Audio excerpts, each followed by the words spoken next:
Emmanuel Macron, nos salutations patriotiques.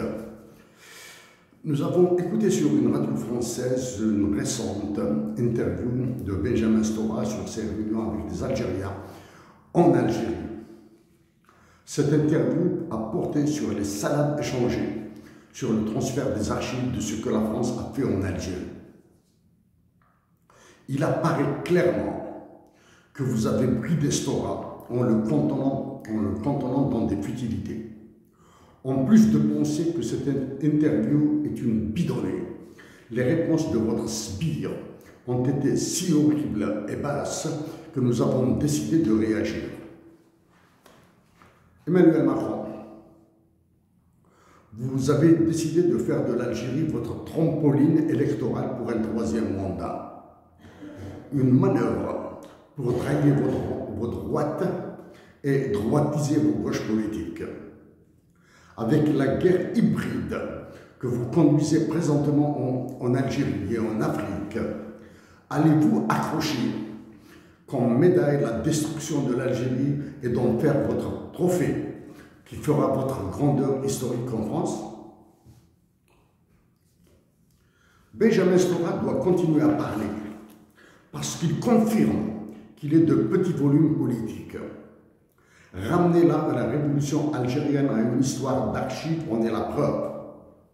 S'il continue à parler, il confirmera aussi qu'il est un petit universitaire. Faire de la formation d'universitaire algérien à l'histoire est une condescendance caractéristique de la France envers l'Algérie. Nous nous permettons de vous rappeler un souvenir.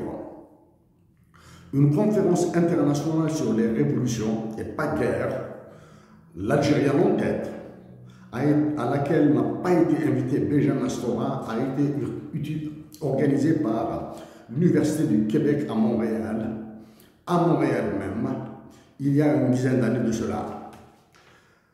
Durant cette conférence, un incident a failli dégénérer. Quand un conférencier a abordé la révolution algérienne, des historiens français présents se sont opposés à ces arguments. Dahoud Jebel, historien algérien, a réagi sèchement et passionnément, avec un flou sur uniquement les détails. La suite a été un arbitrage par un historien américain de l'Université du Wisconsin qui a donné raison à la version de l'Algérien. Dans cette interview de Benjamin Stora que nous avons écoutée, Stora a parlé entre autres des biens privés dont a été spolié l'émir Abdelkader.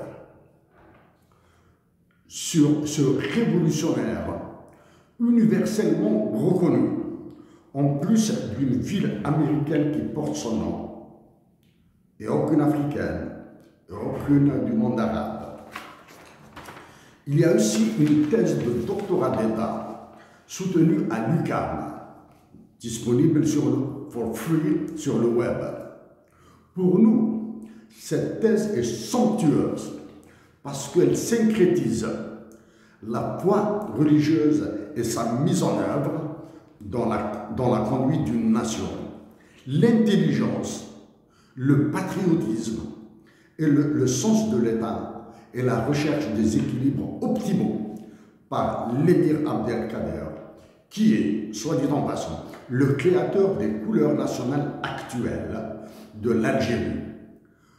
C'est aussi un révolutionnaire apprécié par un autre révolutionnaire, en la personne de Hussein Ahmed. Qu'en reste-t-il de tous ces attributs d'homme d'État, de leader militaire en Algérie? Un dernier élément sur le travail de Stora. Il doit continuer à parler parce qu'il montre la terreur semée par les généraux actuels sur la liberté d'expression des Algériennes et des Algériens et dans ce domaine particulier de l'histoire, celle des témoins et universitaires algériens comme Ihsan El Khadri, un patriote connaisseur de l'histoire du mouvement national. En 2020, vous avez restitué les ossements supposés de martyrs algériens décapités et vous en avez gardé de l'esprit. Aurait-il été meilleur qu'ils soient encore en France, tout comme les archives, parce que les conditions du délabrement actuel de l'État algérien, auquel vous participez activement, ne permettent pas l'exploitation totale des biens de la révolution algérienne. Pour résumer, tout ce qui touche aux biens algériens en France confirme le crime en dépossession dont est victime notre patrie. Emmanuel Macron, vous conviendrez avec nous que le côté archivistique se règle en moins de 10 minutes. Nous répétons, vous conviendrez avec nous que le côté archivistique se règle en moins de 10 minutes par une décision de relations internationales bilatérales qui sera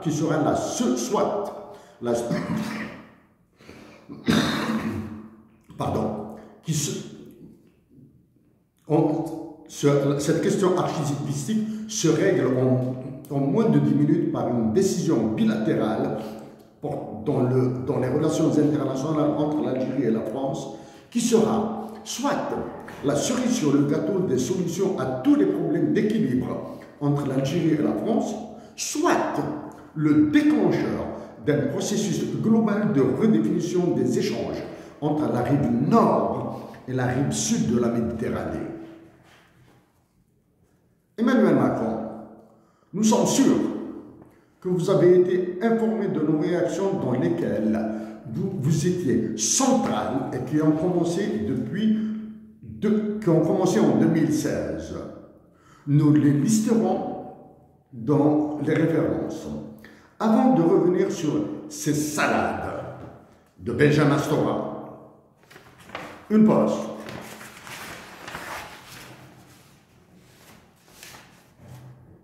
Ce genre d'exercice contre vous est un time consuming. Quand nous voyons Hossein Ahmed, un immense théoricien des révolutions, il est souvent énervé. En 2016, nous avions écrit sur la présence du Jahar dans le palais de l'Élysée ou dans vos résidences privées. Le temps qu'il nous reste à vivre, nous voulons l'affecter à l'amour de cette femme qui en incarne le modèle algérien, le modèle kabyle. Nous rêvons de la prendre à Jérusalem, à Al-Quds, en Palestine, et des Palestiniens martyrisés.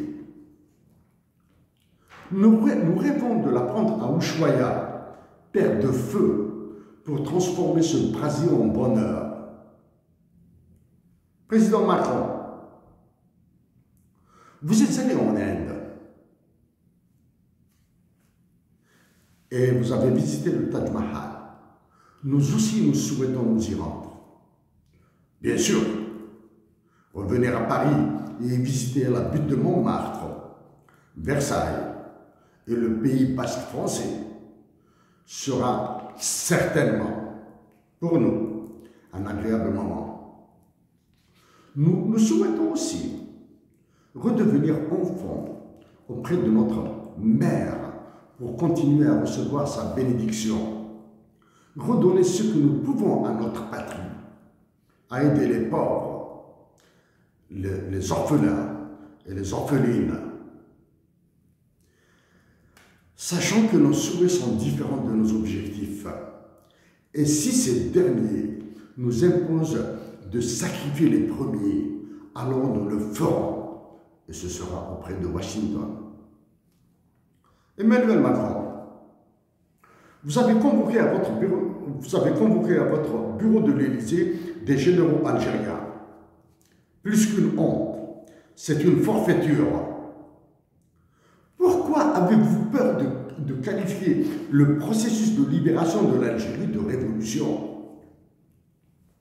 Récemment, nous avons suggéré de dénommer les immeubles des sièges de l'état-major de l'armée et de la présidence de l'Algérie immeuble Saint-Emmanuel Macron. Au lieu de meubler le ton diplomatique entre l'Algérie et la France avec ce genre d'affaires, comme version de la manipulation, il est obligatoire de commencer par l'abrogation de l'article 6 de l'OTAN qui maintient votre possession de l'Algérie. Pour son indépendance, vers 1804, Haïti a été obligé par la France de lui payer un dédommagement de ses esclavagistes. Ce qu'a fait la France en Algérie est identique, sinon pire, que ce qu'a fait l'Allemagne qui a subi les poudres des Alliés. Ce sont donc les mêmes actions internationales que doit initier l'Algérie contre la France. À cette démarche doivent obligatoirement s'associer tous les pays d'Afrique que vous avez colonisés et que vous continuez à coloniser, en particulier avec le franc CFA. Nous le répétons, tous les pays d'Afrique que vous avez colonisés doivent s'associer à la démarche de l'Algérie parce qu'ils ont une dette envers la nation algérienne. À vous entendre, l'histoire de la révolution algérienne est un bien privé français, alors qu'elle est un bien public universel qui mérite d'être inscrite dans le patrimoine de l'humanité par l'UNESCO. Le peu de livres que nous avons lus sur ce sujet, la révolution algérienne, sont de loin meilleurs que les ouvrages français qui concernent les événements d'Algérie, ceux de Charles-Robert Ageron exceptés. Nous nous demandons qui de vous ou des USA a ordonné l'ajout dans la constitution algérienne de l'article qui fait des soldats algériens de la chair à canon pour vos intérêts en Afrique. Nous nous demandons aussi quelle est cette intelligence machiavélique qui a ajouté la normativité des mouvements dévastateurs dans la constitution de l'Algérie. Depuis que vous aviez commencé votre marche sur l'Élysée, combien de fois Kassamen, l'hymne national algérien, a été exécuté? Est-ce une entente entre vous et les officiels algériens ou une peur de représailles de ces derniers de votre part? Nous vous informons que c'est en 2015 que nous avons suggéré la dotation de l'Algérie d'un hymne national bilingue en arabe et tamazight.